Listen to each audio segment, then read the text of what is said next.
ಯೇಸು ಕ್ರಿಸ್ತನ ನಾಮದಲ್ಲಿ ನಮ್ಮ ಪಾದ ಸನ್ನಿಧಾನಕ್ಕೆ ನಾವು ಬಂದಿದ್ದೇವೆ.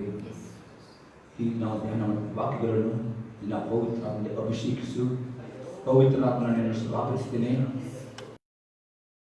ಇವತ್ತು ಈ ಪ್ರಕಟಣೆ ವಾಕ್ಯದ ಮುಖಾಂತರ ಪವಿತ್ರ ನೀನು ಮಾತು ನಿನ್ನ ಮಕ್ಕಳ ಸಂಗಡ ಇದರ ಅಡಕವಾಗಿರುವ ಎಲ್ಲ ಗುಪ್ತ ವಿಷಯಗಳನ್ನು, ಎಲ್ಲ ಅಡಕವಾಗಿರುವ ಮರ್ಮವನ್ನು ನಿನ್ನ ಮಕ್ಕಳು ಅರ್ಥವಾಗುತ್ತೀರಿ, ನಿನ್ನ ಮಕ್ಕಳು ಗ್ರಹಿಸುತ್ತೀರಿ.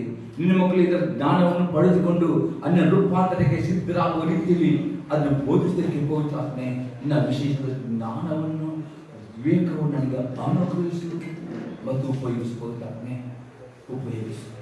ಎಷ್ಟು ನಾಮದಲ್ಲಿ ಬೆಳೆದಿದೆ. ಆಮೇಲೆ ಇವತ್ತು ನಾವು ಧ್ಯಾನ ಮಾಡ್ತೇವೆ ಪ್ರಕಟಣೆ ಗ್ರಂಥ 17ನೇ ಅಧ್ಯಾಯದಲ್ಲಿ 1 ಮತ್ತು 2ನೇ ವಾಕ್ಯ. Revolution chapter 17 verse 1 and 2 verse.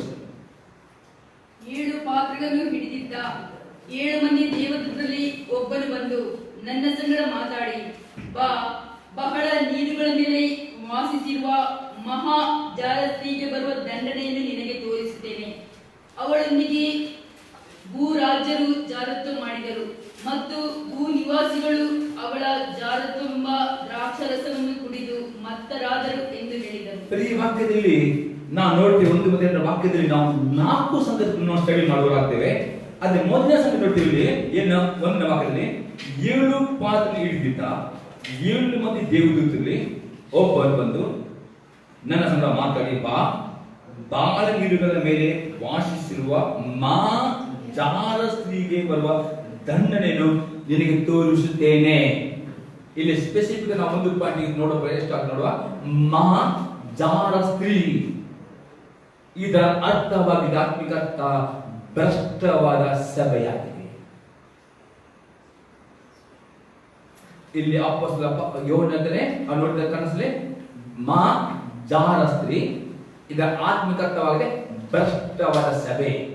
English ನಲ್ಲಿ ಹೇಳಿದರೆ ಅಪೋಸ್ಟೇಟ್ ಚರ್ಚ್, ಇದರ ಇಂಗ್ಲಿಷ್ ಮೀನಿಂಗ್ ಆಗಿದೆ. ಅದು ಏನು ಇದು ಭ್ರಷ್ಟವಾದ ಸಭೆ ಅಂದ್ರೆ ಏನು? ಜಾರ ಸ್ತ್ರೀಗೆ ಗುಣಲಕ್ಷಣ ಯಾವುದು ಇಲ್ಲದೆ ನಾನು ನಿಮಗೆ ಅತಿ ಸಂಕ್ಷಿಪ್ತವಾಗಿ ಅತಿ ರೀತಿಯಲ್ಲಿ ವಿವರಣೆ ಮಾಡ್ತೇನೆ. ನಾವು ನೋಡುವ ಯೆರೆಮೀಯನ ಪ್ರವಾದಿ ಪುಸ್ತಕ 3ನೇ ಅಧ್ಯಾಯದಲ್ಲಿ 6ನೇ ವಾಕ್ಯ. ಯೆರೆಮೀಯ chapter 3 verse 6.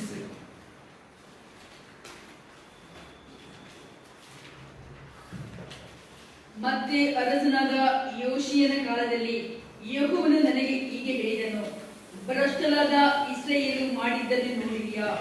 ಅವಳು ಎತ್ತರವಾದ ಎಲ್ಲಾ ಗುಡ್ಡಗಳನ್ನು ಹತ್ತಿ ಸೊಂಪಾಗಿ ಬೆಳೆದಿರುವ ಎಲ್ಲಾ ಮರಗಳ ಕೆಳಗೆ ಹೋಗಿ ಸೂಳೆಯಾಗಿ ನಡೆದಳಷ್ಟೇ.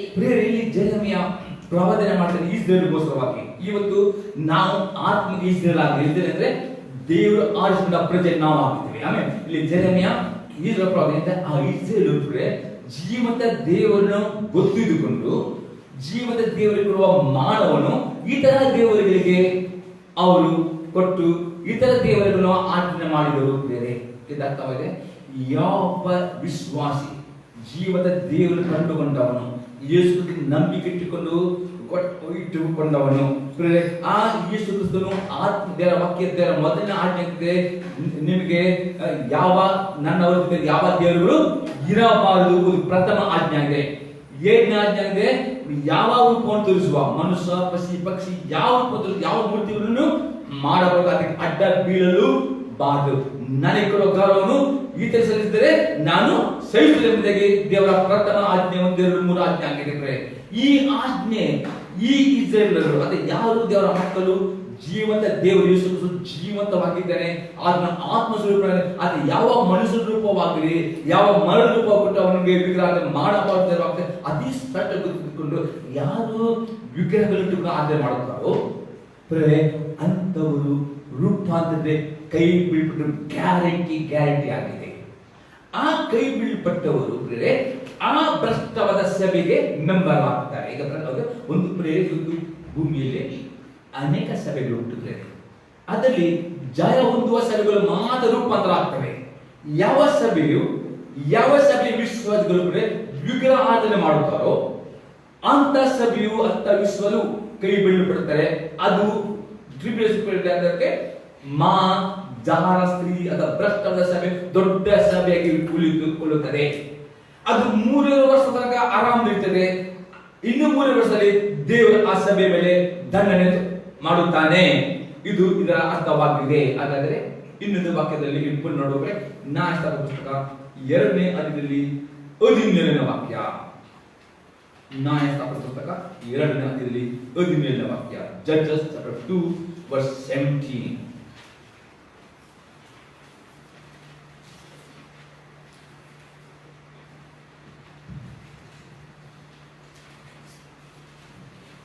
ನ್ಯಾಯಸ್ಥಾಪಕರನ್ನು ಕಳುಹಿಸಿದರು. ಇಸ್ರಾಯೇಲ್ಯರು ಅವರ ಮಾತನ್ನು ಕೇಳದೆ ಅನ್ಯ ದೇವತೆಗಳನ್ನು ಪೂಜಿಸಿ ಅವುಗಳಿಗೆ ಅಡ್ಡಬಿದ್ದು ದೇವದ್ರೋಹಿಗಳಾದರು. ಯೆಹೋವನ ಆಜ್ಞೆಗಳನ್ನು ಕೈಗೊಳ್ಳುತ್ತಿದ್ದ ತಮ್ಮ ಪಿತೃಗಳ ಮಾರ್ಗವನ್ನು ಬೇಗನೆ ಬಿಟ್ಟುಬಿಟ್ಟರು. ಪ್ರಿಯರೇ, ನಾವು ನೋಡ್ತೇವೆ ಇಸ್ರಾಯೇಲ್ ಜನರು ಪ್ರಿಯರೇ ಇಷ್ಟು ದೇವರ ಅದ್ಭುತಗಳನ್ನು ಮಾಡಿಕೊಂಡು ಆ ಜೀವದ ದೇವರ ಆಜ್ಞೆಯನ್ನು ಅವಿಧರಾಗಿಕೊಂಡು ಅನೇಕ ಅನ್ಯ ದೇವರುಗಳನ್ನು ಮಾಡಿಕೊಂಡರು. ಅದಕ್ಕೆ ಅಡ್ಡ ಬಿದ್ದು ದೇವದ್ರೋಹಿಗಳಾದರು. ದೇವರ ಮಕ್ಕಳಾದರು ಯಾರಾದರೂ ಪಾಪವನ್ನು ಮಾಡಿ ದೇವರ ವಾಕ್ಯ ಅವಿಧರಾಗಿಕೊಂಡು ಪಾಪ ಮಾಡಿ ಜೀವದ ದೇವರಿಗೆ ಕೊಡುವ ಮಾನವನ್ನು ಇತರ ದೇವರಿಗೆ ಕೊಡುವುದಾದರೆ ಅವರೇ ಭ್ರಷ್ಟವಾದ ಸಭೆಯ ಮೆಂಬರ್ ಆಗುತ್ತಾರೆ. ಮತ್ತೆ ಅಂತ ಸಭೆ ಎತ್ತಲ್ಪಡುವುದೇ ಇಲ್ಲ. ಅವರಿಗೆ ನಾಯಕ ಈಗ ಒಂದು ವೇಳೆ ಯಾರ ಮೇಲೆ ನಾಯಕ ಅವರ ಧನ್ಯನು ನೋಡಿ. ದೇವರು ಈಗ ಯಾರು ಶಿಕ್ಷಿಸ್ತಾರೋ ಅವರು ಧನ್ಯರು. ಎಲ್ಲರಿಗೂ ಶಿಕ್ಷಿಸಿಕೊಳ್ಳುದಿಲ್ಲ, ಕೆಲವೊಂದು ದೇವರು ಯಾರು ಪ್ರೀತಿವರು ಅದು ಯಾರಿಗೆ ಶಿಕ್ಷೆ ಬರುದಿಲ್ಲ ಅವರಿಗೆ ಟಿಬೇಟಿನಲ್ಲಿ ಘೋರ ಶಿಕ್ಷೆ ಉಂಟು. ಅದೇ ಅನೇಕ ಕೃಪೆ ಉಂಟು ಯಾರು ಆ ಕೃಪೆಯ ಫಾಯಿದೆ ಕೃಪೆಯ ಲಾಭ ತೆಗೆದುಕೊಳ್ಳುವ ಕೃಪೆ ಉಂಟು. ಮತ್ತೆ ಕೆಲವರು ಪಾಪ ಜೀವಿಸ್ತಾರೆ. ಹೌದು, ಕೃಪೆ ಉಂಟು. ದೇವರ ಮುಂದೆ ಅವರಿಗೆ ಈ ಒಂದು ಸ್ಥಿತಿಯಲ್ಲಿ ಒಂದು ಶಿಕ್ಷೆ ಕೊಡುತ್ತದೆ. ಅವ್ರ ರೂಪದ ಕೈ ಬಿಟ್ಟು ಗ್ಯಾರಂಟಿ ನಲ್ಲಿ ಅವರು ದೇವರ ಕೋಪಗಳಾಗ್ತಾರೆ. ಮತ್ತೆ ಯಾರು ವಿಗ್ರಹಣೆ ಮಾಡ್ತಾರೋ ಅವರು ಭ್ರಷ್ಟವಾದ ಸಭೆಯ ಮೆಂಬರ್ ಹಾಕೊಂಡು ಆ ದೊಡ್ಡ ಸಭೆಯಾಗಿ ರಾಜ್ಯ ಕೈ ಬೀಳಪಡ್ತದೆ. ಆ ಸಭೆಗೆ 3 ವರ್ಷ ಆದ ನಂತರ ಲಾಸ್ಟ್ 3 ವರ್ಷ ದೊಡ್ಡ ನಾಯಕರಿಗೆ ಇಲ್ಲಿ ಯೋನನು ಹೇಳುತ್ತಾನೆ. ಇನ್ನೊಂದು ವಾಕ್ಯ ನೋಡಿ, ಮತ್ತೆ ಹೊಸ ವಿವರಿಸಿದ್ರೆ ಎಜೆಕಿಯೇಲ್ ಪ್ರವಾದನ ಪುಸ್ತಕದಲ್ಲಿ 14ನೇ ಅಧ್ಯಾಯದಲ್ಲಿ 1ರಿಂದ 6 ವಾಕ್ಯ ಓದಿದ್ರೆ ಎಜೆಕಿಯೇಲ್ ಚಾಪ್ಟರ್ 14 1 to 6. ಇಸ್ರಾಯೇಲಿನ ಹಿರಿಯರಲ್ಲಿ ಕೆಲವರು ಬಂದು ನನ್ನ ಮುಂದೆ ಕೂತುಕೊಂಡಿರುವಾಗ ಯೆಹೋವನು ಈ ವಾಕ್ಯವನ್ನು ನನಗೆ ಅನುಗ್ರಹಿಸಿದನು. ನರಪುತ್ರನೇ, ಇವರು ತಮ್ಮ ಗೊಂಬೆಗಳನ್ನು ಮನಸ್ಸಿನಲ್ಲಿ ನೆಲೆಗೊಳಿಸಿ ತಮಗೆ ಪಾಪಕಾರಿಯಾದ ವಿಗ್ರಹವನ್ನು ತಮ್ಮ ಮುಂದೆ ಇಟ್ಟುಕೊಂಡಿದ್ದಾರೆ. ಇಂಥವರಿಗೆ ನಾನು ದೈವೋತ್ತರವನ್ನು ದಯಪಾಲಿಸುವುದು ಯುಕ್ತವೋ? ಎಂದಿಗೂ ಅಲ್ಲ. ಆದ ಕಾರಣ ನೀನು ಅವರನ್ನು ಸಂಬೋಧಿಸಿ ಹೀಗೆ ಹೇಳು, ಕರ್ತನಾದ ಯೆಹೋವನು ಇಂತೆನ್ನುತ್ತಾನೆ, ಇಸ್ರಾಯೇಲ್ ವಂಶದವರಲ್ಲಿ ಯಾವನು ತನ್ನ ಗೊಂಬೆಗಳನ್ನು ಮನಸ್ಸಿನಲ್ಲಿ ನೆಲೆಗೊಳಿಸಿ ತನಗೆ ಪಾಪಕಾರಿಯಾದ ವಿಘ್ನವನ್ನು ತನ್ನ ಮುಂದೆ ಇಟ್ಟುಕೊಂಡು ಪ್ರವಾದಿಯನ್ನು ಪ್ರಶ್ನೆ ಕೇಳುವುದಕ್ಕೆ ಬರುವನೋ ಅವನ ಪಾತಕಕ್ಕೆ, ಅಂದರೆ ಅವನ ಲೆಕ್ಕವಿಲ್ಲದ ಗೊಂಬೆಗಳಿಗೆ ತಕ್ಕ ಹಾಗೆ ಯೆಹೋವನಾದ ನಾನು ಅವನಿಗೆ ಉತ್ತರವನ್ನು ಕೊಡುವೆನು. ಇಸ್ರಾಯೇಲ್ ವಂಶದವರೆಲ್ಲರೂ ತಮ್ಮ ಗೊಂಬೆಗಳ ನಿಮಿತ್ತ ನನ್ನನ್ನು ತೊರೆದಿದ್ದರಿಂದ ನಾನು ಅವರನ್ನೆಲ್ಲ ಅವರ ಆಶಾಪಾಶದಲ್ಲಿ ಸಿಕ್ಕಿಸಿ ಹಿಡಿಯುವೆನು.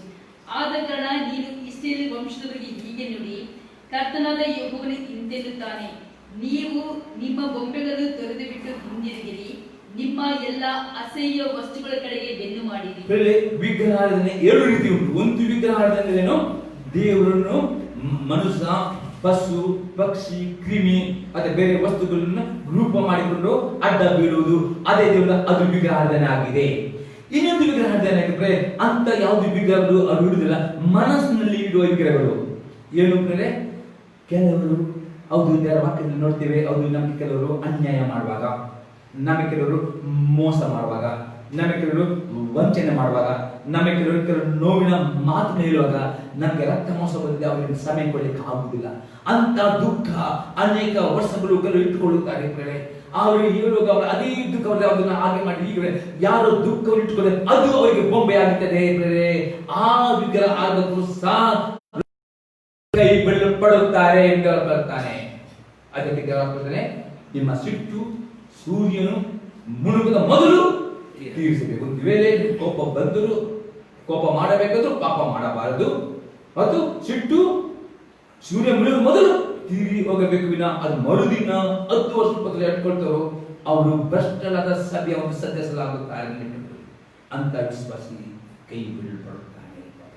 ಒಂದು ಈಗ ಶಿಕ್ಷೆ ಬರದಿದ್ದರೆ ಅಲ್ಲಿ ಶಿಕ್ಷೆ ಅನುಭವ ಮಾಡಿ ಇನ್ನು ಬೊಂಬೆಗಳಾಗಿವೆ ಕಾಮಾಭಿಲಾಸೆ, ಅಸಹ್ಯವಾದ ಬೇರೆ ವ್ಯಭಿಚಾರ, ಪೊರ್ನೋಗ್ರಫಿ. ಕೆಲವರು ಸೀಕ್ರೆಟ್ ಆಗಿ ಮೊಬೈಲ್ ಪೊರ್ನೋಗ್ರಫಿ ನೋಡ್ತಾರೆ, ಬ್ಲೂಟೂತ್ ನೋಡ್ತಾರೆ. ಇದೆಲ್ಲ ಸಂಗತಿಗಳು ಅಸಹ್ಯವಾದ ಕೆಲವು ಪಾಪದ ಸಂಗತಿಗಳನ್ನು. ಅದರ ಅವರಿಗೆ ದೇವರ ಪ್ರಾರ್ಥನೆ ಮಾಡಿದ್ದು ಕೆಲವು ನಿದ್ರೆ ತುಂಬಾ ಪ್ರೀತಿ ಮಾಡ್ತಾರೆ. ನಿದ್ರೆ ಎಂದರೆ ಅವರಿಗೆ ಬೇಕು, ಪ್ರಾರ್ಥನೆ ಒಂದು ಗಂಟೆ ನಿದ್ರೆ ತ್ಯಾಗ ಮಾಡಿ ಆಗದವರು ನಿದ್ರೆ ಎಂಬ ದೇವರಿಗೆ ಪೂಜೆ ಮಾಡ್ತಾರೆ. ಕೆಲವು ಆಲಸ್ಯ ಎಂಬ ದೇವರು ಇಟ್ಟುಕೊಳ್ಳುತ್ತಾರೆ. ಸಮಯ ಉಂಟು, ಆಲಸ್ಯತನ ಮತ್ತೆ ಮಾಡುವ, ಕಡೆಗೆ ಮಾಡುವ, ಪೋಸ್ಟ್ ಕೊಟ್ಟು ಆಲಸ್ಯ, ಅದು ದೇವತೆಯಾಗಿದೆ. ಈ ರೀತಿ ಅನೇಕ ದೇವತೆಗಳನ್ನು ಮನಸ್ಸಲ್ಲಿ ಇಟ್ಟುಕೊಳ್ಳುತ್ತಾರೋ ಅವರು ಸಹ ಭ್ರಷ್ಟರ ಸಭೆ ಒಂದು ಸದಸ್ಯರಾಗಿಕೊಂಡು ರೂಪದ ಕೈ ಬೀಳಪಡುತ್ತಾರೆ ಎಂಬುದಾಗಿ ಅರ್ಥವಾಗಿದೆ. ಒಂದು ವಿಗ್ರಹ ವಿಗ್ರಹ ಮಾಡಿಕೊಳ್ಳುವುದು, ಇನ್ನೊಂದು ವಿಗ್ರಹ ಮನಸ್ಸಿನ ನಾನಾ ರೀತಿಯ ದೇವರಿಗೆ ಪರಿಪೂರ್ಣ ಆರಾಧನೆ ಮಾಡ್ತಾರೆ. ಮನಸ್ಸೆಲ್ಲಿಯೋ ಹೋಗ್ತದೆ. ಆರಾಧನೆ ಮಾಡುವಾಗ ವಾಕ್ಯ ಹೋದಾಗ ನಮ್ಮ ಮನಸ್ಸು, ನಮ್ಮ ಆಲೋಚನೆ ಸಂಪೂರ್ಣ ನೋಡಿ. ನಾವು ಇಲ್ಲಿ 3 ಭಾಗ, ಒಂದು ಶರೀರ, ಆಲೋಚನೆಗಳು ಮತ್ತು ತ್ರೈಕ ಸಂಗತಿಯಿಂದ ಕೂಡಿದ್ದು ತ್ರೈಕವಾಗಿ ತ್ರೈಕ ದೇವರನ್ನು ಆರಾಧನೆ ಮಾಡುವರಾಗಬೇಕು. ಆಮೆನ್. ಕೆಲವರಿಗೆ ತ್ರೈಕತೆ ಆರಾಧನೆ ಮಾಡಕ್ಕೆ ಆಗುವುದಿಲ್ಲ. ಅದು ಯಾವುದಾದ್ರೂ ಬೊಂಬೆ ಮಾಡಿಕೊಂಡಿರುತ್ತೆಗೆ ಅವರ ಪ್ರಾಣ ಎಲ್ಲೆಲ್ಲಿ ಹೋಗ್ತದೆ, ಮನಸ್ಸು ಆರಾಧನೆ ಮಾಡ್ಲಿಕ್ಕೆ ಆರಾಧನೆ ಸಂತೋಷ ಅಂತವರು ಭ್ರಷ್ಟರ ಸಭೆಗಳಿಗೆ ಹಾಕ್ತಾರೆ. ಅಂತವ್ರ ರೂಪದಲ್ಲಿ ಕೈ ಬೀಳಬೇಕಾಗುತ್ತೆ. ಅವರ ಆತ್ಮದಲ್ಲಿ ವೇಳೆ ಇವತ್ತು ನಿಮ್ಮ ಮನಸ್ಸು ಯಾವ ರೀತಿಯ ಬೊಂಬೆ ದೇವರಿಗೆ ಕೊಡುವ ಸ್ಥಾನಕ್ಕೆ, ದೇವರ ವಾಕ್ಯ ವಿಧೇಯ ಹೋಗೋದಕ್ಕೆ, ಪ್ರಾರ್ಥನೆ ಮಾಡ್ಲಿಕ್ಕೆ ಯಾವ ಸಂಗತಿಗಳು ಅಡ್ಡಿ ಬರ್ತದೋ ಅದೆಲ್ಲ ಸಂಗತಿಗಳು ಬೊಂಬೆಗಳಾಗಿವೆ. ದೇವರ ಒಂದು ಇವತ್ತು ಆ ಬೊಂಬೆಗಳನ್ನು ತೆಗೆದು ಹಾಕುದಿಲ್ಲೋ, ಅದು ವಿಗ್ರಹ ಪಶ್ಚಾತ್ತಾಪ ಪಡೆದಿರೋ ಪವಿತ್ರಾತ್ಮದಲ್ಲಿ ಅಂತವರು ರೂಪಾಂತರದಲ್ಲಿ ಕೈ ಬಿಡಬೇಕು ಗ್ಯಾರಂಟಿ ಆಗಿದೆ ಎಂದು ಹೇಳುತ್ತಾರೆ. ಒಂದು ವೇಳೆ ದೇವರು ಯಾರ ಪ್ರಾರ್ಥನೆ ಮುಖಾಂತರ ಕೆಲವೊಂದು ಶಿಕ್ಷೆ ಬಂದರೆ ಅದು ಅವ್ರ ಧನ್ಯ ರೂಪಾಂತರ ಹೋಗ್ತಾರೆ. ಒಂದು ಶಿಕ್ಷೆ ಬಂದಿದ್ರೆ ಅವರು ಟ್ರೀಟ್ಮೆಂಟ್ ನಲ್ಲಿ 7 ವರ್ಷದ ಆಲಿಗೆ ಹೋಗಬೇಕು. ಅಷ್ಟೇ ಈ ವಿಶೇಷ ದಂಡನೆ ಕೊಡುತ್ತೆ. ನಾವು ಮುಂದಿನ 18 ದಿನದಲ್ಲಿ ನೋಡುತ್ತೀವಿ. ಎಲ್ಲರೂ ಗಾಬರಿ ಬರುತ್ತಾರೆ ಆ ದಂಡನೆ ನೋಡುವಾಗ. ಆ ರೀತಿ ಈ ಭ್ರಷ್ಟ ಸಭೆ ದೊಡ್ಡ ಸಭೆಯಾಗಿದೆ. ಈ ಸಭೆ ಅನೇಕ ವಿಗ್ರಹಾರಾಧಕರಿದ್ದಾರೆ, ಅನೇಕ ವ್ಯಭಿಚಾರಗಳಿದ್ದಾರೆ. ಸಭೆಗೆ ಈ ಸಭೆ ತುಂಬಾ ಐಶ್ವರ್ಯ ಉಂಟು. ಇಂಥ ದೊಡ್ಡ ಸಭೆ ದೇವರ ದಂಡನೆ ಬರ್ತದೆ. ಈಗಲ್ಲ ಆಗುತ್ತೆ ಆಗ್ತದೆ. ಇವತ್ತು ಇಷ್ಟೇ ನಾವು ದೇವರ ಆರಿಸಿಕೊಂಡ ಪ್ರಜೆಗಳು ನಾವು ಇದ್ರಾಗಿದ್ದೇವೆ. ನಮಗೆ ಜೀವದ ದೇವರ ಕಂಡುಕೊಂಡಿರುವವರು ಒಂದು ವೇಳೆ ನಮ್ಮ ಮನಸ್ಸಿನಲ್ಲಿಯೂ ಅಥವಾ ಇತರ ರೀತಿಯೂ ನಾವು ವಿಗ್ರಹಾರಾಧನೆ ಮಾಡುವುದಾದರೆ ದೇವರ ಆತ್ಮರ್ಧನೆ ನಾವು ಆ ಮನಸ್ಸಿನ ವಿಗ್ರಹಗಳನ್ನು ತೆಗೆದು ಪರಿಪೂರ್ಣ ಮನಸ್ಸಿನಿಂದ ನಮ್ಮ ಶರೀರದಿಂದ ಆತ್ಮದ ಜೀವದ ಆರಾಧನೆ ಮಾಡುವವರಾಗಬೇಕು, ರೂಪದ ಮಾಡುವಾಗಬೇಕಾದರೆ.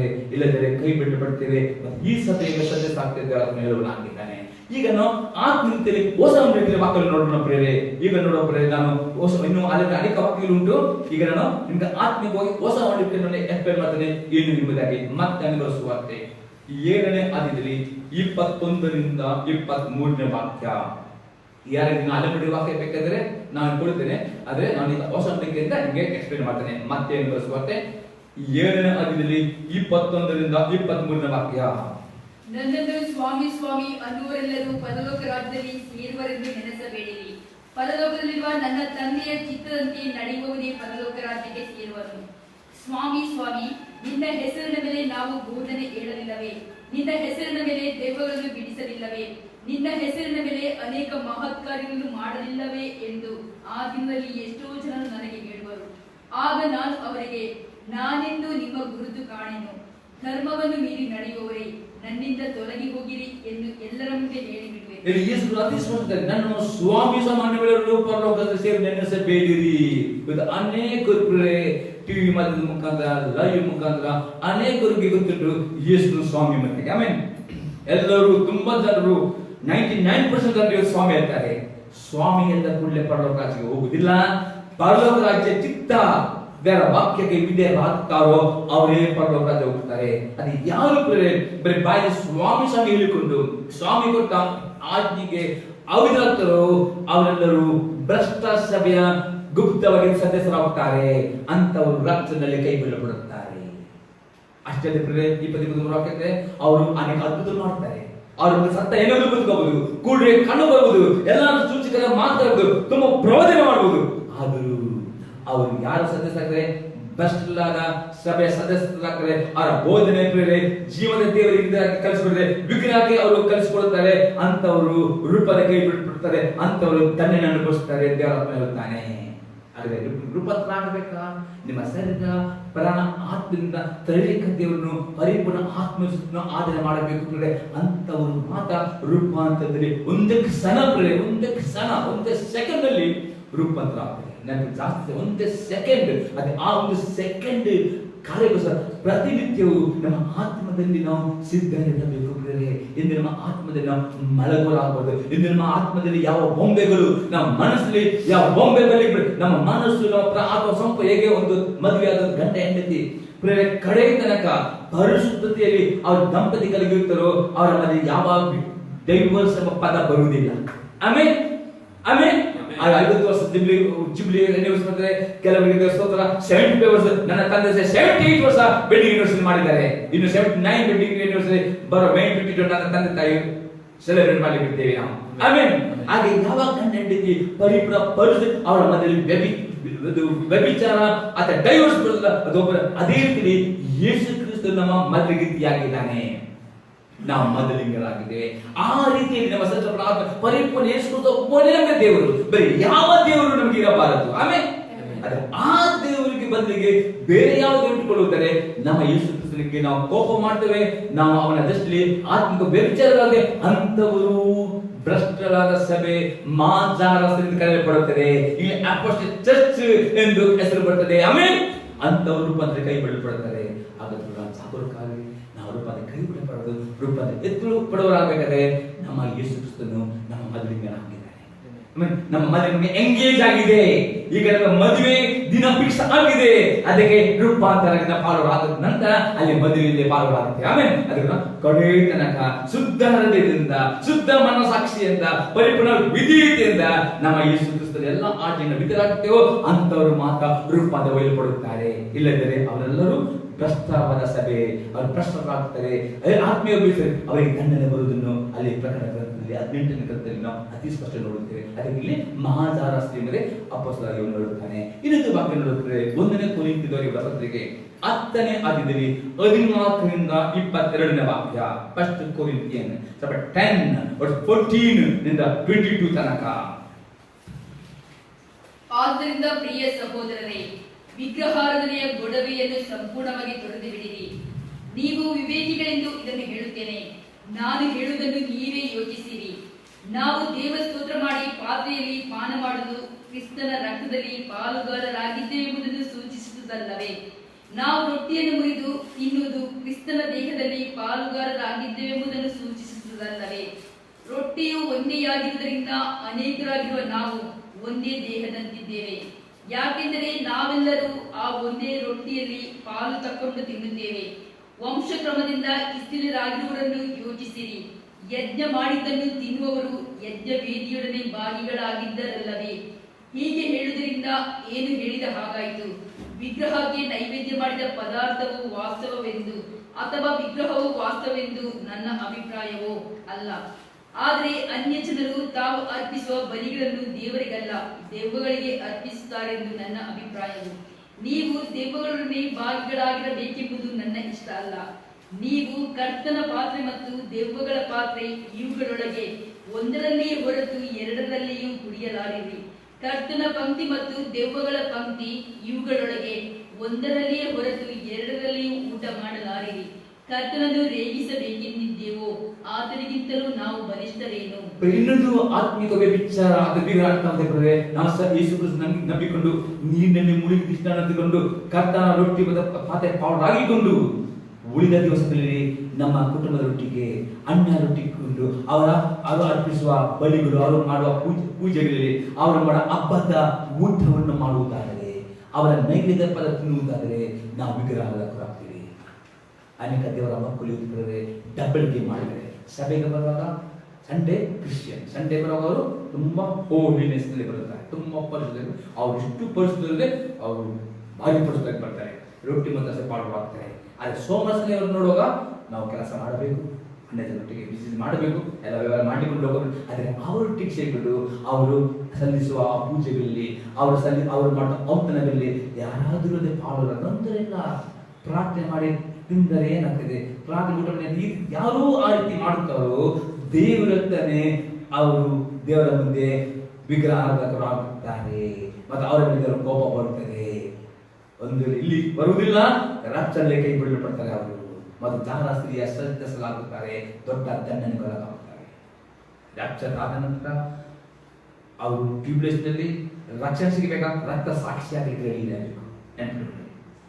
ರಾಪ್ಚರ್ ಆದ ನಂತರ ರಕ್ತ ಸಾಕ್ಷಿ ರೆಡಿ ಆಗದೆ ಯಾವ ವಿಷಯಕ್ಕೆ ಪಡಬಹುದಿಲ್ಲ. ಒಂದು ವೇಳೆ ಒಬ್ಬ ವಿಶ್ವಾಸಿಯು ರಕ್ತ ಕೈ ಬಿಡಲ್ಪಡ್ತಾನೋ ಅವನು ರಕ್ತ ಸಾಕ್ಷಿಗೆ ಸಮರ್ಪಣೆ ಮಾಡಿಕೊಟ್ಟರೆ ಅವನು ಹೊರಗೆ ಹೋಗ್ತಾನೆ. ಒಂದು ವೇಳೆ ಈ ರೀತಿ ಪಾಪ ಜೀವಿಸಲು ರಕ್ತ ಸಾಕ್ಷಿಗೆ ಅವರು ಎದುರುತ್ತಾರೆ. ಯಾಕೆ ಇಲ್ಲಿ ಅವರು ಎದುರಿದ್ದಾರೆ ನೋಡಿ. ಈಗ ಯಾರು ಇವತ್ತು ಯೇಸು ಜೀವದ ದೇವರಿಂದ ಆತ್ಮದಿಂದ ಆರಾಧನೆ ಮಾಡ್ತಾರೋ ಅವರು ಆಗ್ಬೋದು, ಅವರ ಅನ್ಯ ಕುಟುಂಬದ ಬಂದವರು, ಲೋಕದಲ್ಲಿ ಅನ್ಯ ದೇವತೆಗಳು ಇದ್ದಾರೆ, ದೇವರುಗಳು ಇದ್ದಾರೆ. ಅದೇ ಅವರ ಮಧ್ಯೆ ಇದ್ದುಕೊಂಡು ಒಂದಾನೆ ತೊಂದರೆ ಇಲ್ಲ, ನನ್ನ ದೇವರ ಮಧ್ಯೆ ಒಂದೇ, ನನ್ನ ದೇವರೇ ಯೇಸು ಕ್ರಿಸ್ತನು ನಿಮ್ಮ ಮಧ್ಯೆ ಇದ್ದುಕೊಂಡು ಅವರು ಹೊಂದಾಣಿಕೆ ಮಾಡಿಕೊಂಡು ಪ್ರಾರ್ಥನೆ ಮಾಡಿ ಅವರೆಲ್ಲ ಹಬ್ಬದ ಊಟದಲ್ಲಿ ಎಲ್ಲ ಪಾಲ್ಗೊಳ್ತಾರೋ ಅಂತವರುಗಳೇ ಗೊತ್ತಿರದೆ ರಕ್ತದಲ್ಲಿ ಕೈ ಬಿಡಲ್ಪಡ್ತಾರೆ.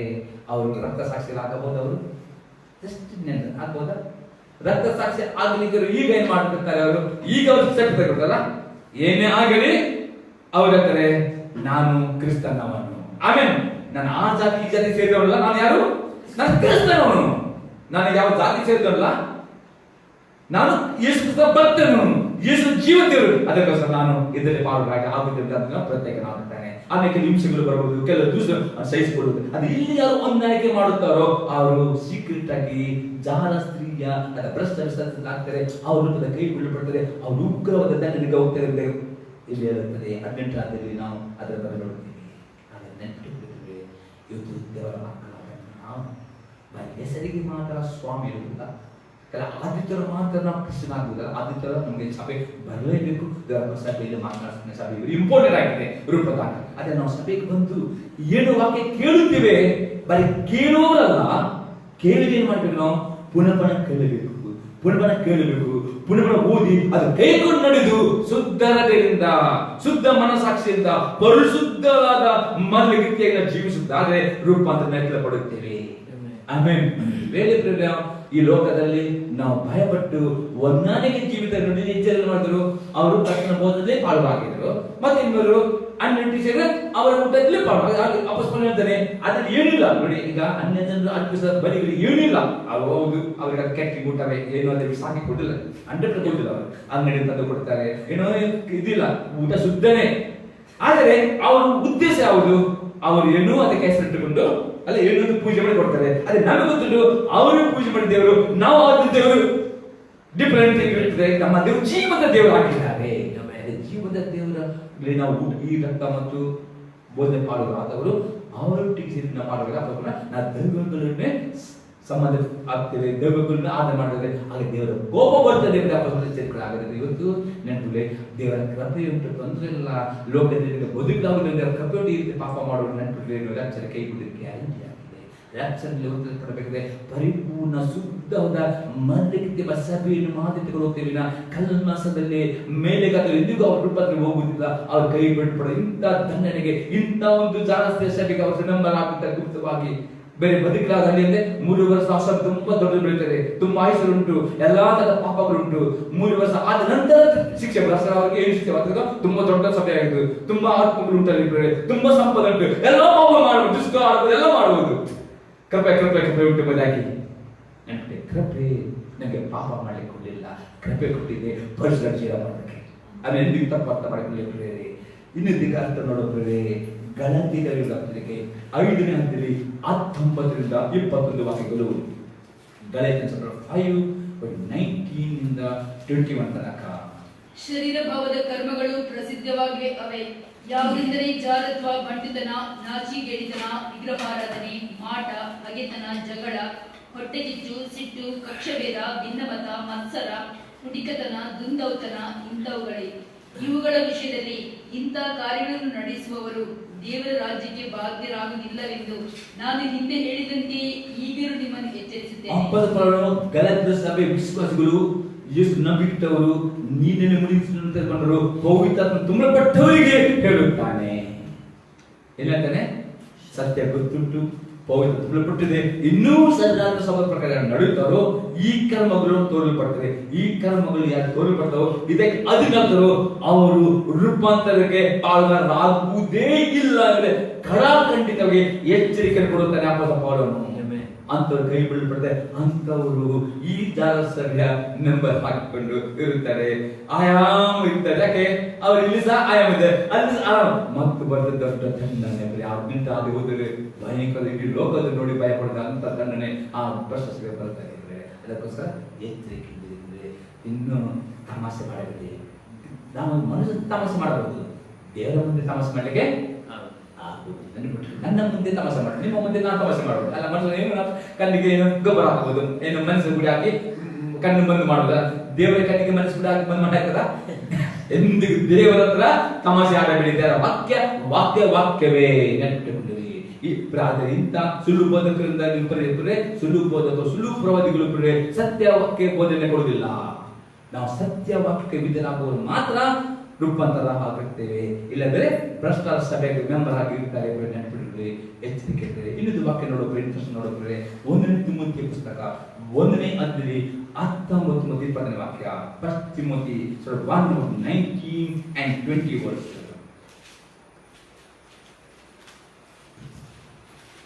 ನಂಬಿಕೆಯನ್ನು ಒಳ್ಳೆ ಮನಸ್ಸಾಕ್ಷಿಯನ್ನು ಬಿಡದೆ ಹಿಡುಕೋ. ಕೆಲವರು ಮನಸ್ಸಿನ ಒಳ್ಳೆ ಸಾಕ್ಷಿಯನ್ನು ತಳ್ಳಿಬಿಟ್ಟು ಕ್ರಿಸ್ತ ನಂಬಿಕೆಯ ವಿಷಯದಲ್ಲಿ ಹಡಗು ಹೊಡೆದು ನಷ್ಟಪಟ್ಟವರಂತೆ ಇದ್ದಾರೆ. ಹುಮೆನಾಯನು ಅಲೆಕ್ಸಾಂದ್ರನು ಇಂಥವರೇ. ಇವರು ದೇವ ದೂಷಣೆ ಮಾಡಬಾರದೆಂಬುದನ್ನು ಕಲಿತುಕೊಳ್ಳುವಂತೆ ಇವರನ್ನು ಸೈತಾನನಿಗೆ ಒಪ್ಪಿಸಿಕೊಟ್ಟೆನು. ಅಪೊಸ್ತಲ ಪೌಲನು ತಿಮೋಥಿಗೆ ಮೇಲೆ ಕೈ ಇಟ್ಟು ಪ್ರವಾದನೆ ಮಾಡುತ್ತಾನೆ. ಅದೇ ಸಭೆಯಲ್ಲಿ ದೇವರು ಸಭಾಪಾಲಕರಿದ್ದಾನೆ.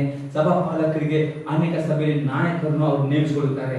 ದೇವರ ಆತ್ಮನ ಮಾಡ್ತಾನೆ, ತನ್ನ ಸಭಾಪಾಲಕರು ಪವಿತ್ರ ಬಿಟ್ಟುಕೊಂಡು ತಮ್ಮ ನಾಯಕರನ್ನು ಇಡುವಾಗ ದೇವರು ಅವರಿಗೆ ಪ್ರವಾದನೆ ಕೊಡುತ್ತಾನೆ. ಈಗ ಅಪೊಸ್ತಲ ಪೌಲನು ತಿಮೋಥಿಗೆ ಮೇಲೆ ಕೈ ಇಟ್ಟು ಪ್ರವಾದನೆ ಮಾಡಿದನು. ಆಮೇಲೆ ತಿಮೋಥಿಗೆ ನೀನು ಕೊಟ್ಟ ಪ್ರವಾದನೆಯಲ್ಲಿ ಧೈರ್ಯಗೊಂಡು ಆತ್ಮೀಯ ಯುದ್ಧವನ್ನು ಮಾಡಬೇಕು ಅಂತ ಹೇಳ್ತಾನೆ. ಆದ್ರೆ ಅಲ್ಲಿ ಇನ್ನೊಬ್ಬರು ನಾಯಕರಿದ್ದರು, ಯಾರು ಊಮೆನೆ ಅನ್ನೋದು ಅಲೆಸಂದ್ರು. ಅವರಿಗೆ ಸಹ ಪ್ರವಾದನೆ ಮಾಡಿದ್ರು. ಅದು ಈ ಊಮೆನೆ ಅಲೆಸಂದ್ರು ಮಾಡಿದ್ರು. ಆ ಪ್ರವಾದನೆ ಮಾಡಿದ ಆತನ ಸಭಾಪಾಲಕರಿಗೆ ವಿರೋಧವಿದ್ದರು ಮತ್ತು ಅವರು ಕೊಟ್ಟ ಪ್ರವಾದನೆ, ಅವರು ಕೊಟ್ಟ ಬೋಧನೆಯನ್ನು ಅವರು ತಳ್ಳಿಬಿಟ್ಟರು. ನಂಬಿಕೆಯನ್ನು ಒಳ್ಳೆ ತಳ್ಳಿಬಿಟ್ಟರು. ಅದಕ್ಕೆ ಅವರು ದೇವರಿಗೆ ದೂಷಣೆ ಮಾಡಿದ್ರು. ಅದಕ್ಕೆ ಅವರನ್ನು ಸೈತಾನಕ್ಕೆ ಒಪ್ಪಿಸಿಕೊಡುತ್ತಾರೆ.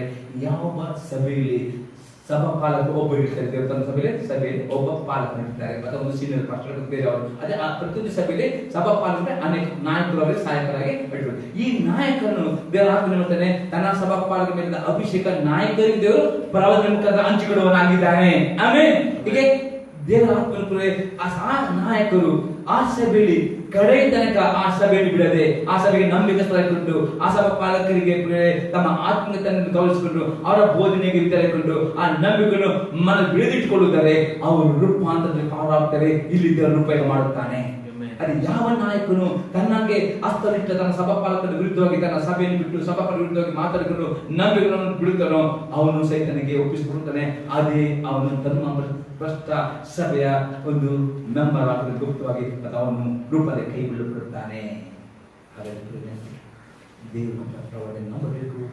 ನಾಯಕರು ಸಭೆಯಲ್ಲಿ ಒಂದು ನನ್ನ ಕುಟುಂಬ, ನನ್ನ ಸಭೆ ಆ ಸೇವೆಗಳಿಗೆ ತಂಡಗಳ ದೇವರು ಕೊಟ್ಟ ಪ್ರವಾದನೆ ಪ್ರಕಾರ ದೇವರು ಅವರ ನಾಯಕರನ್ನು ಅಭಿಷೇಕ ಉಪೆ ಮಾಡುವನಾಗಿದ್ದಾನೆ. ಅದೇ ಈ ಉಮೇನಿಯಂ ಅಲೆಸಂದ್ರಾಗಿ ಯಾರು ಇರ್ತಾರೋ ಅವರಿಗೆ ದೇವರ ಕೋಪ ಬರುವುದು ಗ್ಯಾರಂಟಿ ಆಗಿದೆ. ರೂಪಾಂತರಗಳು ಕೈ ಬಿಟ್ಟುಬಿಡ್ತಾರೆ. ಅದಕ್ಕೋಸ್ಕರ ನಾವು ಅಂತವರು ಆಗಬಾರದು. ಆ ಧರ್ಮ ಭ್ರಷ್ಟ ಸಭೆಯ ಮೆಂಬರ್ನಲ್ಲಿ ನಾವು ಸೇರಬಾರದು. ಎಚ್ಚರಿಕೆ ವಹಿಸುವವರಾಗಬೇಕು. ಇನ್ನೊಂದು ಎಕ್ಸಾಂಪಲ್ ನೋಡಿದ್ರೆ 1 ತಿಮೋಥಿ 4ನೇ ಅಧ್ಯಾಯ 1ನೇ ವಾಕ್ಯ. 1 ತಿಮೋಥಿ 4:1. ಅವರು ಆದರೂ ಮುಂದಿನ ದಿನಗಳಲ್ಲಿ ಕೆಲವರು ವಂಚಿಸುವ ಆತ್ಮಗಳ ನುಡಿಗಳಿಗೂ ದೆವ್ವಗಳ ಬೋಧನೆಗಳಿಗೂ ಲಕ್ಷ್ಯ ಕೊಟ್ಟು ಕ್ರಿಸ್ತ ನಂಬಿಕೆಯಿಂದ ಭ್ರಷ್ಟರಾಗುವರೆಂದು ದೇವರಾತ್ಮನು ಸ್ಪಷ್ಟವಾಗಿ ಹೇಳುತ್ತಾನೆ. ಮುಂದಿನ ದಿನಗಳಲ್ಲಿ ರಾಜ್ಯ ಬರುವುದ ಮೊದಲು ಅನೇಕರು ಸುಳ್ಳು ಪ್ರವಾದಿಗಳು ಸುಳ್ಳು ಬೋಧಕರು ಬರ್ತಾರೆ. ಸಭೆ ಒಳಗಿದ್ದರೆ ಇದ್ದು ಬರ್ತಾರೆ, ಹೊರಗಿಂದ ಬರ್ತಾರೆ. ನಾವು ಜಾಗರೂಕರಾಗಬೇಕು. ಈ ಸುಳ್ಳು ಬೋಧಕರು ಸುಳ್ಳು ಪ್ರವಾದನೆ ಮಾಡ್ತಾರೆ. ಅವ್ರ ದೇವರ ವಾಕ್ಯ ತನ್ನ ಸಭೆಯಲ್ಲಿ ಸೇವಕರು ತಾನು ಬುದ್ಧಿವಂತನು ತಾನು ಚೆನ್ನಾಗಿದೆ ಅವರು ಅದು ವಾಕ್ಯ ಟ್ವಿಸ್ಟ್ ಮಾಡಿ ಬೋಧಿಸ್ತಾರೆ. ಗುಪ್ತವಾಗಿ ಮನೆಯಲ್ಲಿ ಹೋಗಿ ಬೋಧಿಸ್ತಾರೆ. ಗುಪ್ತ ಮನೆಯಲ್ಲಿ ಪ್ರವಾದನೆ ಮಾಡಿ ಸಭೆ ಹೋಗಬೇಡಿ, ನಿಮ್ಮ ಸಭಾ ಪಾಲಕರು ಸರಿ ಇಲ್ಲ ಈ ರೀತಿ ಹೇಳಿಕೊಂಡು ವಂಚಿತ ನೆನಪಿಟ್ಟುಕೊಳ್ಳಿ.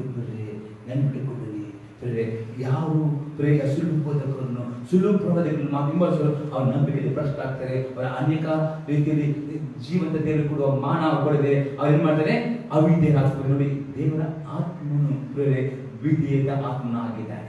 ಆಮೇಲೆ ಸತ್ಯ ಪ್ರವಾದಿ ಅಥವಾ ಸತ್ಯ ಅಪೊಸ್ತಲನು ಸತ್ಯ ಬೋಧಕರನ್ನು ಕಂಡುಹಿಡಿದೇನೆಂದರೆ ಯಾರಲ್ಲಿ ಸತ್ಯವಾದ ಪವಿತ್ರತ್ವ ನೆಲೆಗೊಂಡಿದ್ದನೋ ಆ ಸೇವಕನು ಯಾವಾಗಲೂ ತನ್ನ ಬೋಧನೆಯಲ್ಲಿ ಯೇಸುಕ್ರಿಸ್ತ ಮಹಿಮೆಪಡಿಸದೆ ಅಥವಾ ಆ ಬೋಧನೆಯಲ್ಲಿ ವಿಧೇಯತ್ವಕ್ಕೆ ನಡೆಸ್ತಾನೆ. ಅವನೆಂದಿಗೂ ಪಾಪಕ್ಕೆ ಪ್ರೇರಣೆ ಮಾಡುವುದಿಲ್ಲ.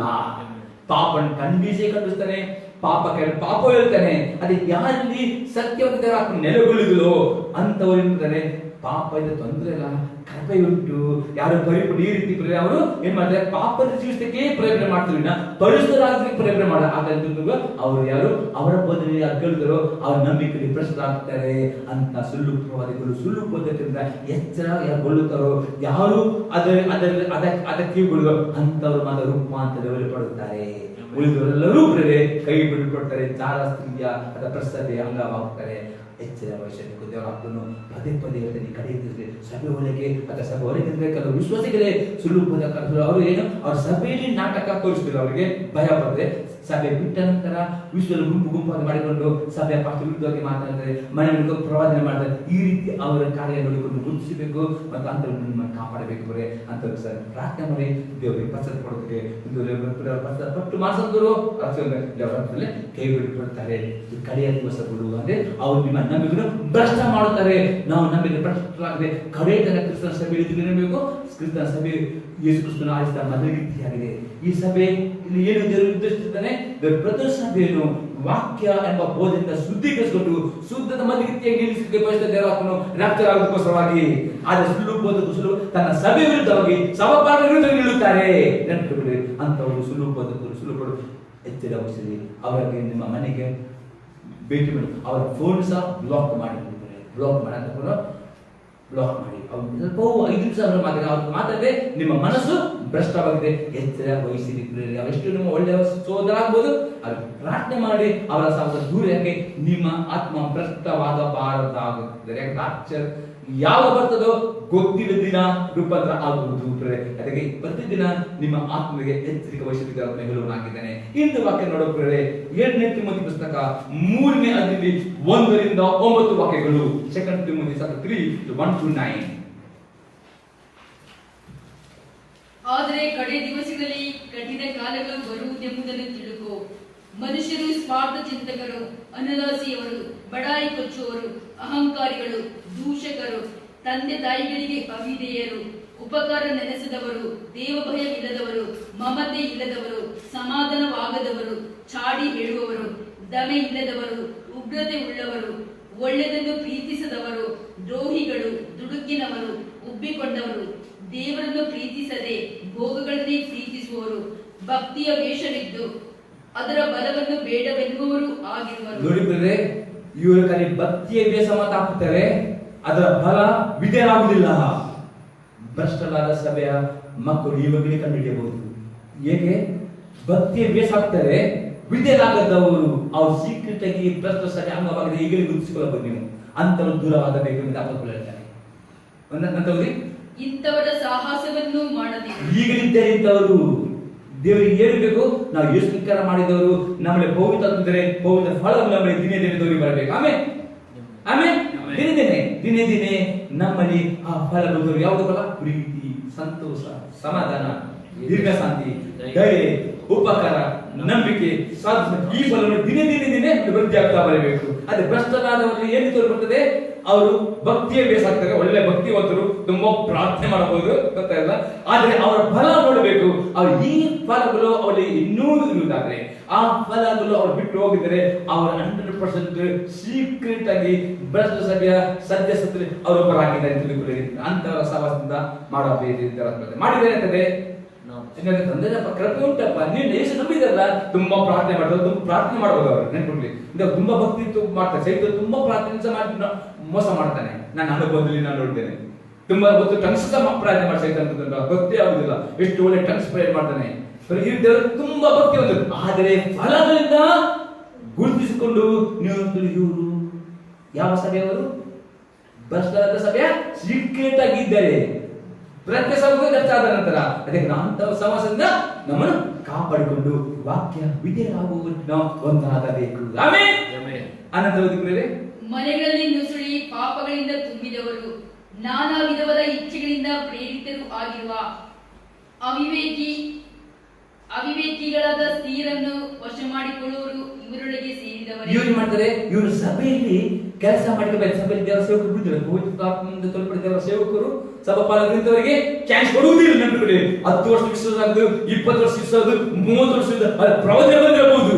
ಆದ್ರೆ ದೇವರ ಆತ್ಮ ಸಭಾಪಾಲನೆ ಮಾಡ್ತಾನೆ. ದೇವರ ಆತ್ಮನ ಸ್ವರ ಕೇಳಿದ್ರೆ ಅವರಿಗೆ ಸೇವೆ ಇರ್ತಾರೆ. ಅವ್ರು ಮಾಡ್ತಾರೆ, ಸಭೆಯಲ್ಲಿ ತನಕ ಸೇವೆ ಕೊಡಲಿಲ್ಲ ಗುಪ್ತ ಇಂಥವ್ರ ಮನೆಗೆ ಹೋಗ್ತಾರೆ. ಏನು ಮಾಡಿದ್ರೆ ಯಾರು ಪಾಪ ಸ್ಥಿತಿ ಹೇಳ್ಬಿಟ್ರೆ ಅವ್ರು ವ್ಯಭಿಚಾರ ಮಾಡ್ತಾರೆ. ಇದೆಷ್ಟು ವಿಶ್ವಾಸಗಳಿರ್ತದೆ.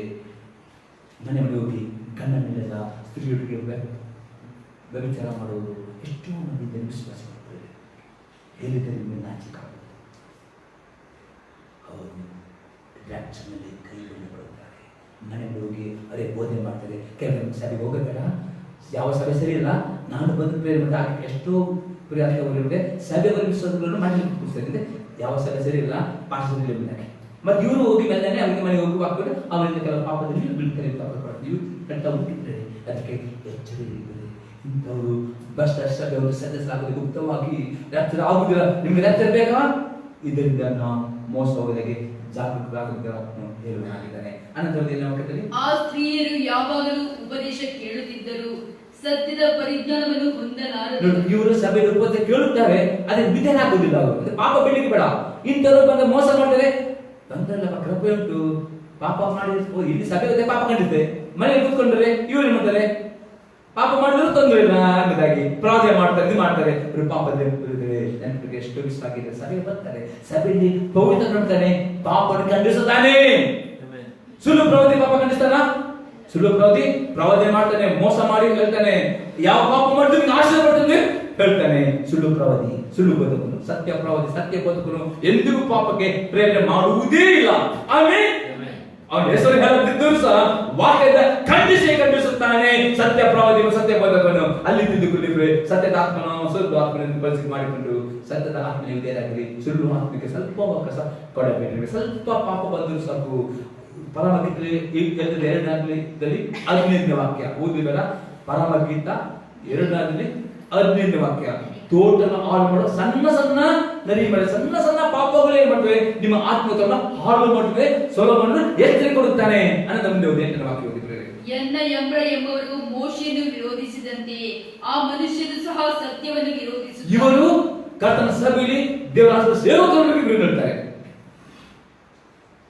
ಅವರಿಗೆ ಅವನ ಪಾಸ್ಟರ್ ನಾನು ಇಲ್ಲಿ ಇರ್ತೇವೆ. ಹಾಗಾದ್ರೆ ದೇವರು ಯಾವ ಆತ್ಮ? ಸಾರಸ್ತಿ ಆತ್ಮ. ಎಚ್ಚರಿಕೆ ಸಾಧ್ಯವಾದ್ರೆ ಉತ್ತೇಜನ ಮಾಡಿ ಪಶ್ಚಾತ್ತಪಟ್ಟರೆ ಒಂದು ಸೌದ ಗೆದ್ದ ಹಾಗೆ. ಹಾಗಿಲ್ಲವಾದರೆ ನೀವು ದೂರವಾಗಿ. ಯಾಕೆ? ಎಂಥವರು ದೇವರಾಷ್ಟ್ರಕೊಂಡ ದೇವರ ಸೇವಕರಿಗೆ ದೇವರ ಆತ್ಮನ ಅಭಿಷೇಕಕ್ಕೆ ವಿರೋಧಿಸ ನಿಲ್ಲುತ್ತಾರೆ. ದೇವರ ವಾಕ್ಯದಲ್ಲಿ ದೇವರಾದ ಸೇವಕರಿಗೆ ಯಾವ ನಾಯಕ ಎದುರಿಸಲಿಕ್ಕೆ ಅಧಿಕಾರ ಕೊಡಲಿಲ್ಲ. ಅವರಿಗೂ ಸಹ ಪ್ರಾರ್ಥನೆ ಮಾಡಿದ್ವಿ. ನಾವು ದೇವರ ಸೇವಕರಿಗೆ ಪ್ರತಿಯೊಬ್ಬ ನಾಯಕರು ಪ್ರಾರ್ಥನೆ ಮಾಡಿದ್ದೇವ, ನನ್ನ ಸೇವಕರನ್ನು ಸದ್ಯದ ಆತ್ಮದಲ್ಲಿ ಅಭಿಷೇಕಿಸು, ಅವರನ್ನು ಪ್ರವಾದಿಯಾಗಿ ಉಪಯೋಗಿಸು, ಪ್ರಾರ್ಥನೆ ಮಾಡಬೇಕು. ಅಪೊಸ್ತಲರ ವಿನ ಯಾವ ಸೇವಕರಿಗೆ ವಿರುದ್ಧ ನಿಲ್ಲಲಿಕ್ಕೆ ದೇವರ ವಾಕ್ಯ ಇರುವುದಿಲ್ಲ. ಅದೇನು ಮಾಡ್ತಾರೆ, ಸೇವಕರ ಕುರಿತು ಸೇವಕರ ವಿರುದ್ಧ ನಿಲ್ಲುತ್ತಾರೆ. ತಾನೇ ದೊಡ್ಡ ಸೇವಕರ ಮುಂದೆ ಜನರಿಂದ ಬಳಸಿಕೊಳ್ಳುತ್ತಾರೆ. ತಾನೇ ಪ್ರತಿಭಟಿಸಿಕೊಂಡು ಅನೇಕರನ್ನು ದುರ್ಮಾರ್ಗ ಅವರು ಸಭೆಯ ಸದಸ್ಯರಾಗಿದ್ದಾರೆ. ಬುದ್ಧಿ ಕೆಟ್ಟವರು ಕ್ರಿಸ್ತ ನಂಬಿಕೆಯಿಂದ ಭ್ರಷ್ಟರು ಆಗಿದ್ದಾರೆ. ಅವರು ಬುದ್ಧಿ ಕೆಟ್ಟವರು ಕ್ರಿಸ್ತನಿಂದ ಭ್ರಷ್ಟರು ಆಗಿದ್ದಾರೆ. ಆದರೆ ಅವರ ಪ್ರಯತ್ನವು ಇನ್ನೂ ಸಾಗುವುದಿಲ್ಲ. ಆ ಎನ್ನ ಎಂಬರ ಮೂರ್ಖತನವು ಎಲ್ಲರಿಗೂ ಪರಿಷ್ಕಾರವಾಗಿ ತಿಳಿದು ಬಂದ ಪ್ರಕಾರ ಇವರದ್ದು ತಿಳಿದು ಬರುವುದು. ನಿಜವಾಗಿ ಕೇಳಿದ್ರೆ ನಿಮ್ಗೆ ಅವ್ರು ಯಾರು ಎಂಬುದನ್ನು ನೀವು ತಿಳಿದುಕೊಳ್ಳಲಿಕ್ಕೆ ಸಾಧ್ಯವಾದ. ಅವರು ಎಷ್ಟು ಗುಪ್ತವಾಗಿ ಇಟ್ಟರು ಸಹ ನೀವು ಸತ್ಯ ಸೇವೆಗೆ ಇದ್ದಾರೆ, ಸತ್ಯ ಬದುಕಲು ಏನಾಗ್ತದೆ, ಅವ್ರು ಯಾರು ಎಂಬುದಾಗಿ ನಿಮ್ಗೆ ಗೊತ್ತಾಗ್ತದೆ. ಆಮೇಲೆ ನಿಮ್ಮ ಆತ್ಮ ಜೀವಿತ ಕಾಪಾಡಿಕೊಳ್ಳುವರು ನಿಮ್ಮ ಕರ್ತವ್ಯ ಆಗಿದೆ. ಆಮೇಲೆ ಇನ್ನೊಂದು ಎಕ್ಸಾಂಪಲ್ 2 ತಿಮೋಥಿ 4ನೇ ಅಧ್ಯಾಯ 2-4 ವಾಕ್ಯ. 2 ತಿಮೋಥಿ 4:2 to 4 ತನಕ 2-3-4 ವಾಕ್ಯ. ನಾನು ನಿನಗೆ ಖಂಡಿತವಾಗಿ ಹೇಳುವುದೇನೆಂದರೆ, ದೇವರ ವಾಕ್ಯವನ್ನು ಸಾರು, ಅನುಕೂಲವಾದ ಅನುಕೂಲವಿಲ್ಲದ ಕಾಲದಲ್ಲಿಯೂ ಅದರಲ್ಲಿ ಆಸಕ್ತನಾಗಿರು. ಪೂರ್ಣ ದೀರ್ಘಶಾಂತಿಯಿಂದ ಉಪದೇಶಿಸುತ್ತಾ ಖಂಡಿಸು, ಗದರಿಸು, ಎಚ್ಚರಿಸು. ಯಾಕೆಂದರೆ ಜನರು ಸ್ವಸ್ಥ ಬೋಧನೆಯನ್ನು ಸಹಿಸಲಾರದ ಕಾಲವು ಬರುತ್ತದೆ. ಅದರಲ್ಲಿ ಅವರು ತೀಟ ಕಿವಿಗೊಳ್ಳುವವರಾಗಿ ತಮ್ಮ ದುರಾಶೆಗಳಿಗೆ ಅನುಕೂಲರಾದ ಅನೇಕ ಉಪದೇಶಗಳನ್ನು ಇಟ್ಟುಕೊಳ್ಳುವರು. ಅವರು ಸತ್ಯ ಬೋಧನೆಗೆ ಕಿವಿಗೊಳ್ಳದೆ ಕಲ್ಪನಾ ಕಥೆಗಳನ್ನು ಕೇಳುವುದಕ್ಕೆ ಹೋಗುವರು. ಅప్పుడు అతి స్పష్ట తిమోతికి ದೇವರ ಸಾರು, ಪಾಪವನ್ನು ಖಂಡಿಸು, ಗದರಿಸು, ಎಚ್ಚರಿಸು. ಇದು ಸತ್ಯ ಬೋಧನೆ ಆಗಿದೆ. ಯಾವ ದೇವರ ಸೇವಕರು ಪಾಪವನ್ನು ಖಂಡಿಸಲು, ಪಾಪವನ್ನು ಎಚ್ಚರಿಸಿ ಗದರಿಸಲು ಅಂತವರು ಅನೇಕ ರೀತಿಯಲ್ಲಿ ತಪ್ಪುಕೊಳ್ತಾರೆ.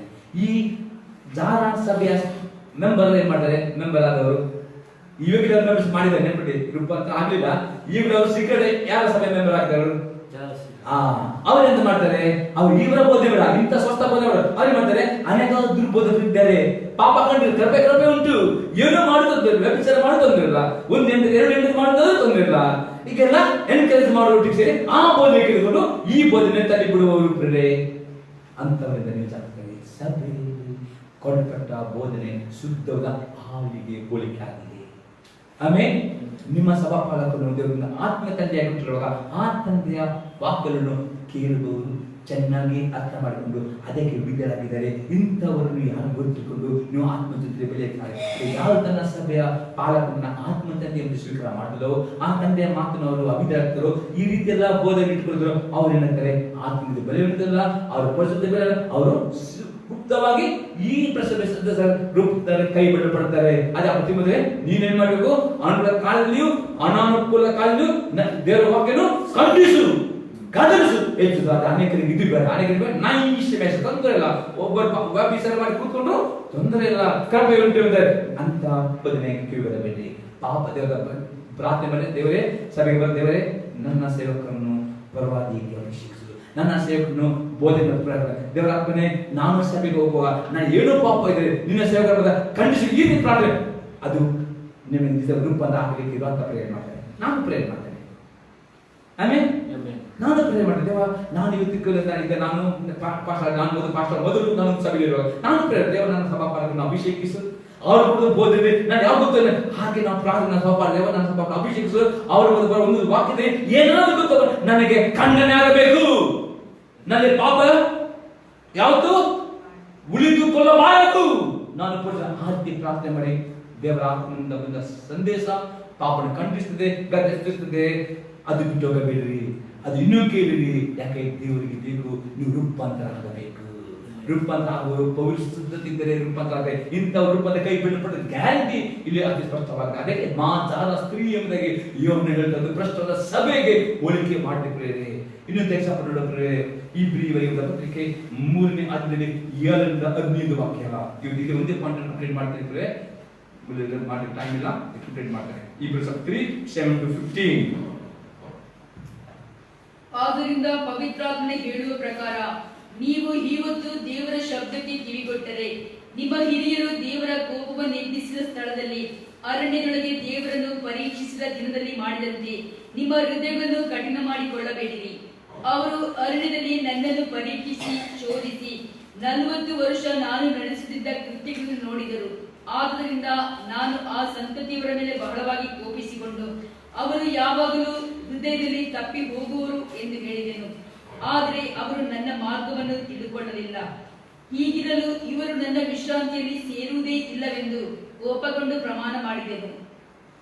ಸಹೋದರರೇ, ನೋಡಿಕೊಳ್ಳಿರಿ, ಜೀವ ಸ್ವರೂಪನಾದ ದೇವರನ್ನು ಬಿಟ್ಟು ಹೋಗುವ ಅಪನಂಬಿಕೆಯುಳ್ಳ ಕೆಟ್ಟ ಹೃದಯವು ನಿಮ್ಮೊಳಗೆ ಯಾವನಲ್ಲಿಯೂ ಇರಬಾರದು. ನಿಮ್ಮಲ್ಲಿ ಒಬ್ಬರಾದರೂ ಪಾಪದಿಂದ ಮೋಸ ಹೋಗಿ ಕಠಿಣರಾಗದಂತೆ ಇವತ್ತು ಎಂಬ ಕಾಲವು ಇರುವ ತನಕ ಪ್ರತಿನಿತ್ಯವೂ ಒಬ್ಬರನ್ನೊಬ್ಬರು ಎಚ್ಚರಿಸಿರಿ. ಮೊದಲಿಂದಿರುವ ಭರವಸೆಯನ್ನು ಅಂತ್ಯದವರೆಗೂ ದೃಢವಾಗಿ ಹಿಡಿದುಕೊಳ್ಳುವ ಪಕ್ಷಕ್ಕೆ ಕ್ರಿಸ್ತನಲ್ಲಿ ಪಾಲುಗಾರರಾಗಿದ್ದೇವಲ್ಲ. ನೀವು ಇವತ್ತು ದೇವರ ಶಬ್ದಕ್ಕೆ ಕಿವಿಗೊಟ್ಟರೆ, ನಿಮ್ಮ ಹಿರಿಯರು ದೇವರ ಕೋಪವನ್ನು ಎಬ್ಬಿಸಿದ ಸ್ಥಳದಲ್ಲಿ ಮಾಡಿದಂತೆ ನಿಮ್ಮ ಹೃದಯಗಳನ್ನು ಕಠಿಣ ಮಾಡಿಕೊಳ್ಳಬೇಡಿರಿ ಎಂಬುದರಲ್ಲಿ ಕೇಳಿ ಕೋಪವನ್ನು ಎಬ್ಬಿಸಿದವರು ಯಾರು? ಇಲ್ಲಿ ಇವತ್ತು ಈ ಗಳಿಗೆ ಪವಿತ್ರನಾತ್ಮನು ಮಾತನಾಡುವುದಾರೆ. ಪವಿತ್ರ ಹೇಗೆ ಮಾತಾಡ್ತಾನೆ? ವಾಕ್ಯದ ಮುಖಾಂತರ ಮಾತನಾಡ್ತಾನೆ. ದೇವರ ಆತ್ಮನ ವಾಕ್ಯ ಕೇಳಿ ಇನ್ನು ಯಾರು ಹೃದಯ ಕಠಿಣ ಮಾಡ್ತಾರೋ ಅವ್ರ ವಿಶ್ರಾಂತಿ ಎರಡರ್ಥ. ಒಂದು ವಿಶ್ರಾಂತಿ ನಿಮ್ಮ ಕಷ್ಟದಿಂದ ಬಿಡುಗಡೆ, ಶಾಪದಿಂದ ಬಿಡುಗಡೆ, ರೋಗದಿಂದ ಬಿಡುಗಡೆ, ಸಾಲಿಂದ ಬಿಡುಗಡೆ, ಅದಕ್ಕೆ ವಿಶ್ರಾಂತಿ. ಇನ್ನೊಂದರ್ಥ ರೂಪಾಂತರತೆ ಪಾಡಲಾಗುವುದಕ್ಕೆ.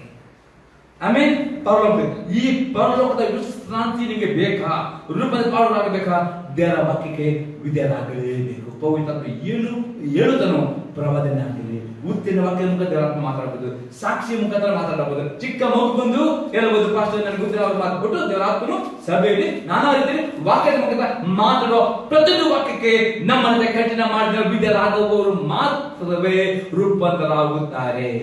ಆದರೆ ಯಾರು ದೇವರ ಆತ್ಮದಿಂದ ಬರುವ ಯಾವುದೇ ವಾಕ್ಯಕ್ಕೆ ಅವರು ಅವಿಧರಾಗುತ್ತಾರೆ, ವಾಕ್ಯ ಪರೀಕ್ಷೆ ಮಾಡಬೇಕು. ಸುಳ್ಳು ಬೋಧಕರು ಸಹ ವಾಕ್ಯ ಮಾತ್ರ ನಡೆದುಕೊಳ್ಳಿರಿ. ತುಂಬಾ ವಾಕ್ಯ ಮಾತನಾಡ್ತಾರೆ ಸುಳ್ಳು ಬೋಧಕರು ಸಹ, ಅವರ ಫಲಗಳಿಂದ ನೋಡ್ರಿ.